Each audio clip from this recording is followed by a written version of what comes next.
বান্দা একটা ফরজ আদায় করবা, আমি আল্লাহ তোমার 70টা ফরজ ইবাদতের সওয়াব লিখে দিব।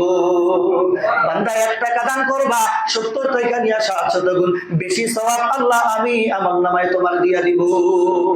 বান্দা এই রমাদান মাস পাইয়া রোজা রাখো শুধুমাত্র আমাকে রাজি খুশি করার উদ্দেশ্যে, তাহলে শুনে রাখো আসিয়ামু লি, এই রোজা হইল কেবল আমি আল্লাহর জন্য।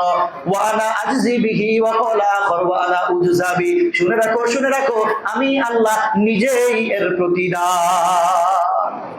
ও মুসলমান, সামনে রমজান কি পাবো এর গ্যারান্টি কি কেউ দিতে পারবো? পারবো কেউ? একটু সবাই বলেন না, পারবো কেউ? কেউ গ্যারান্টি দিতে পারবো না। কেউ গ্যারান্টি দিতে পারবো না যে সামনে রমাদান পাবো কি পাবো না। অথচ আল্লাহ তাআলা এই রমজানকে এমন গুরুত্বপূর্ণ কইরা দিয়েছেন, একটা ফরজ ইবাদত করবা বান্দা তোমার আমলনামায় ফরজের সওয়াব লিখে দিব। বান্দা একটা ফরজ আদায় করবা, আমি আল্লাহ তোমার 70টা ফরজ ইবাদতের সওয়াব লিখে দিব। বান্দা একটা কাদান করবা, 70 থেকে নিয়ে 700 গুণ বেশি সওয়াব আল্লাহ আমি আমলনামায় তোমার দিয়া দিব।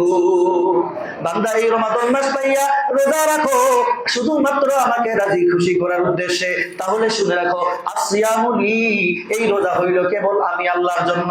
ওয়া আনা আজজি বিহি ওয়া ক্বালা আখর ওয়া আনা উজজা বি, শুনে রাখো শুনে রাখো আমি আল্লাহ নিজেই এর প্রতিদান। ও মুসলমান, যদি দেশের প্রধানমন্ত্রী কে কেউ রাজি খুশি করাইয়া নিজের কইরা দিতে পারে, তাহলে কি তারা কোনো ভয় থাকে? হ্যাঁ, ভয় থাকে নাকি?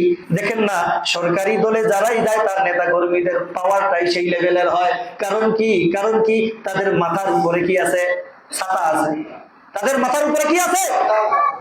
ঠিক সেরকম ভাবে যেই ব্যক্তিকে এক আল্লাহকে নিজের কইরা নিতে পারছে, তার দুনিয়ায় কোনো ভয় নাই, তার আখিরাতে কোনো ভয় নাই, তার কবরে কোনো ভয় নাই, তার মিজানে কোনো ভয় নাই, তার পুলসিরাতে কোনো ভয় নাই। আল্লাহর জিম্মাদারি তাকে জান্নাত পর্যন্ত নিয়ে যাওয়া। এত সুন্দর একটা রমজান মাস পাইলাম, এত সুন্দর একটা ইবাদতের মাস পাইলাম, কিন্তু হেলায় খেলায় অযত্নে পার করাইয়া দিচ্ছি।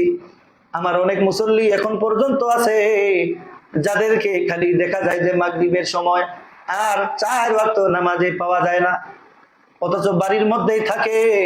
আমার গ্রামের মধ্যে এমনও মুসল্লি আছে, এই গ্রামের মধ্যে পুরা রমজান মাস যাচ্ছে, আল্লাহর বান্দার এখন পর্যন্ত মুখটা মসজিদের মধ্যে দেখা হইল না।